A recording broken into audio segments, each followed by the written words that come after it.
Alabama, the wake of Nick Saban leaving, the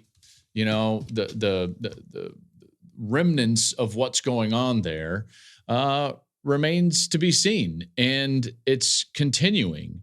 And they're losing some really good players. Now, the question becomes like, should we be worried? Because anybody can hit the panic button. And there's some good players leaving. And anytime any good player leaves a program, it's plastered all over social media, and everybody's fans, that program's fans tend to downplay it as much as they can. And then wherever that player is going to go or commit to, that fan base thinks that that's the savior. Okay. So it's one of two reactions. Both of them are wrong, because it's always more than nothing. And yet it's always less than everything when these kids leave and transfer and move spots. So from Alabama's perspective, I'm sure that there has been some sentiment within the fan base that the sky is falling. Nick Saban walks out the door. A number of transfers walk out the door. And I think it's fair to ask, like, what does this mean? Where are we headed now with Alabama football? And I think that it's appropriate. And I said this on social.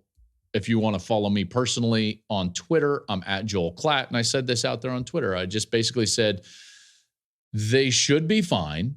Kalen DeBoer is an unbelievable coach. And yet there's just no way that they can sustain the level of dominance that they have sustained for the last 16 years plus with Nick Saban. And I got a lot of like, duh, Klatt, like, oh, tell me something, breaking news, blah, blah, blah. But in all honesty, it's true. And the problem is that I don't know if Alabama's fans, I don't know if U-Tide fans have really gravitated towards this and actually grasped what that means. What does it actually mean, what you're dealing with right now? Because it's not going to be as dominant as it was under Nick Saban. It's not going to be as easy as it was under Nick Saban. This man was the greatest college football coach in history. You were just on the greatest run that we've ever seen from any program in the history of the sport. That's not going to continue. It's just not. And what you're starting to see is the evidence of that with some of these exits. So what are we seeing with Alabama? Well, last year's team, number one team in terms of the talent composite in college football. There was not a more talented team in college football. In fact, 74 players on the Alabama team last year were either 4 or 5-star recruits when they came to Alabama. That number is staggering, to be quite honest with you. That's the reason that they were the number one composite team in college football. Now, it didn't work out for them, and now they're losing a lot of guys. Now, you can get any number of different total number of transfers. Some of them might be like Waterboy walk-ons. Others are 5-star SEC Freshman of the Year, Caleb Downs, right? So you're going to get the entire spectrum of guys that are leaving Alabama. So the total number I'm not quite as interested in as I am, what is the elite talent that is leaving Alabama? So let's just look at the 4 and 5-star players that were recruited as 4 and 5-star players that are going to walk out the door. So you've got the best coach in history walking out the door, and then how many elite blue chip prospects, and that number is 12. Okay, 12. 12 is a lot for every program in the country outside of like 3. And one of those 3 is Alabama. Why? Because they had 74 guys that were 4 and 5-star players on their roster to begin with. Now, this is not an exact science because some of those players are also going to leave for the draft. And I understand that. But it does give you at least just some context for what's going on at Bama. So is the sky falling? No, of course not. Did they lose more blue chip players than anybody else? Yes, they did, but they can handle it. And in so many ways, Alabama was built for this. These transitions are always going to be messy. And in particular, when you don't have the succession model that you've seen at Oklahoma or Ohio State with Lincoln Riley after Bob Stoops, with Ryan Day after Urban Meyer, when you don't have the succession model, it can get messy. And by the way, we're starting to see these coaching moves and how it materializes in the new era of transfer portal and NIL. And guess what? I'm not sure that the succession model would have worked as well as it did for Oklahoma and Ohio State if you tried to do that now. Coaching changes are just going to be messy, regardless of how well your organization is built. And you can make an argument that Alabama is built as well as anybody. Certainly the talent composite would back that up. So 12 blue chip players, that's a lot. Among those, pretty elite players. Safety Caleb Downs, he was a second-team All-American. Their starting left tackle, Kaydn Proctor, he was a true freshman, started every game. Isaiah Bond, excellent wide receiver. He's headed to Texas. Proctor's headed to Iowa. Amari Niblack, he was a really good tight end. He was, their second leading receiver on the team. Des Ricks, he was a former top 50 recruit, a guy that just signed and committed and was just there as a true freshman in the spring of his senior year. Julian Sayin, sorry. You're telling me, never mind. There's too many puns in there. Julian Sayin, even though he's not a factor on that roster even last fall, he's transferring out. So that's the number of guys. Those are some of the blue chip guys. They're going to be losing their top 3 leading receivers from last year. Burton going to the draft. Bond and Niblack both transferring to Texas. Their second leading rusher, Roydell Williams, he's transferring to Florida State. So then the question becomes like, okay, what's the answer? What's the fix? What's Kalen DeBoer going to do? Because he's got to stop this. At some point within this 30-day window that these players have autonomy and agency and can jump, he's got to do something.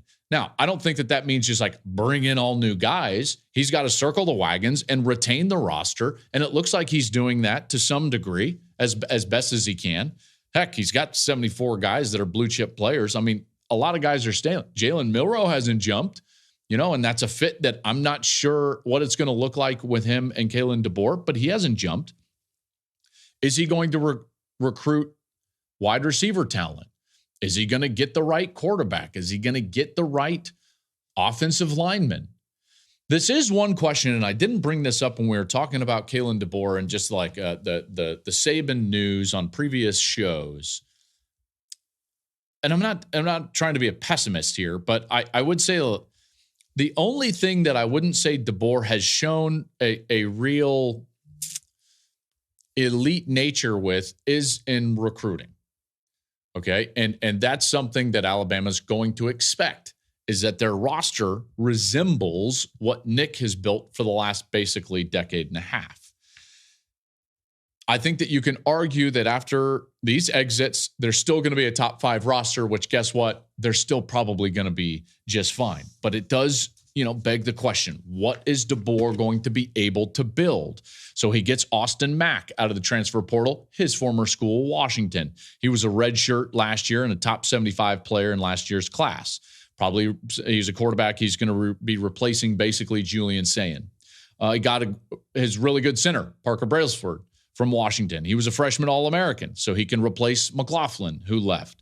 They got out of the portal LT Overton. He was one of the top portal transfers before Downs jumped. He's a former 5-star. He was at Texas A&M. Damani Jackson, really good corner, 5-star player from USC. Both of those guys transferred and committed to Alabama when Saban was still the coach. So that's interesting, and no movement on those guys as of right now. So where does that leave Alabama in the SEC?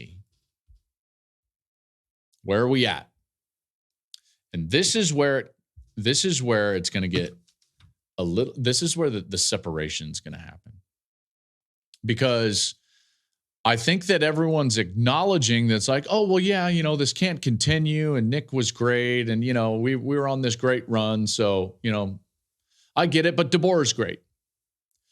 And I don't think what people are realizing is that the expectation is not going to change. This is, and I've heard this from Bama fans. So this is me basically reporting, like, this is what you have told me, is that you're spoiled. All right. What in 2009 and 10 and 11 was electric environments and such an excitement about what was going on in the program and the wins that were taking place, regardless of who they were taking place over, turned into, this is what should happen. Okay. I think that Alabama fans, to some degree, and Nick Saban has talked about this, by the way, in press conferences right after games, he's talked about the entitlement of the fans. And that's not going anywhere. That's not going anywhere. So Bama is not going to be what they were. And yet, that's going to be the expectation. It's just going to be. They're going to expect that they're in the playoff. They're going to expect that they're competing for and winning the SEC championship. And here's the thing. With what's gone on in the transfer portal, if you look at the rosters right now, I think that it's fair to say that Georgia and Texas are the better programs right now. I think that that's fair. Even as much as I love Kalen DeBoer, and I'm not saying that they can't go win the SEC, because obviously they can. But Georgia, with what they do in recruiting and what Texas has been able to do with Steve Sarkisian, with Texas going to the playoff, with Georgia winning back-to-back national championships over the last couple of years, I think it's fair to say that those two programs right now have a lead over Alabama. So now all of a sudden, Bama is going to be thrown into this mix where they're going to have to compete with and knock back kind of the next six, because there are teams like raring to go, chomping at the bit. You know, Venables has recruited well at Oklahoma. Ole Miss has done an amazing job. Lane Kiffin, the portal king. LSU's not going anywhere. You know that they're going to be motivated. Tennessee feels like they've done a nice job. Mizzou feels like they're on the up. You know, Auburn is still going to be Auburn, in particular in the Iron Bowl. And yet the expectation's going to remain. So now you're entering into a super conference. I don't think you're in the lead or the preeminent spot in that conference anymore. And I do think that that's fair with Georgia and Texas and what they've done over the last couple of seasons. And yet the expectation is going to remain. So that leaves us now with Kalen DeBoer at Alabama with a roster that's not quite a Nick Saban roster against a league that's going to be better than what the league has been in past years. And he's going to be expected to compete at the highest level and definitely go to an expanded playoff. Because even missing the 4-team playoff was like an aghast to the Alabama fans. It's like, well, we can't miss the playoff. And that was a 4-team playoff, and they didn't miss it often. No. They were always in there. You can ride them in there at the beginning of the season. Even in a year like this last fall, when we didn't think that they would get there, guess where they were at the end? In the playoff. And so now it's expanding to 12. And you think for one moment that those fans won't absolutely revolt if they miss the playoff. So it comes down to just like total number of losses, okay? And you start to look at the schedule and you start to think to yourself, all right, what's the minimum here? I think that 3 losses is the max that a team can have and still go to the playoff. I just don't see the 4-loss team still getting into the playoff. Maybe I'm wrong. And again, I don't know exactly how this is all going to play out in the expanded playoff, but 3 to me just seems like the number for some of these at-large teams, specifically in the SEC and in the Big Ten. That's where the majority of the at-large teams will come from. I don't see over, maybe there's a second team from some of these other leagues, but probably not. Probably not. Their champions are going to get in, and then the at-large teams are widely going to be coming from the SEC and from the Big Ten. And I think 3 is probably the number as far as losses. I think over that is interesting. So here comes the toughest games. And Alabama's going to be playing a ridiculously tough schedule. They've got to go to Wisconsin. Now, again, are they going to be favored against Wisconsin? Yeah, probably, but it's on the road.